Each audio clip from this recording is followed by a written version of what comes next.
Pán náš žehnaj, bratia a sestry, mám pre vás krátke zamyslenie o tom, ako byť odolný voči každej skúške, ktoré príde do vášho života. Možno si všimáte, že za mnou je vodopád a kameň je vo vode.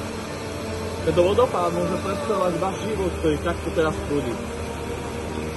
Tento vodopád ide veľmi rýchlo a veľmi silno. To znamená, keď sa pred ňou postavíš, alebo po ňom postavíš, tak budeš cítiť tú záťaž na svojich pleciach.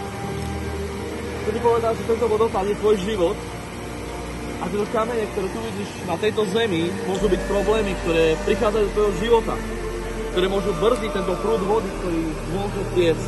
Keď si všimáte, tak ten začiatok ide veľmi rýchlo, ale tuto už voda ide pomaly. A viete prečo?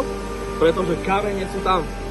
Ale keď odstanete kamene z svojho života, tak voda bude prúdiť rýchlejšie a mocnejšie v tvojom živote.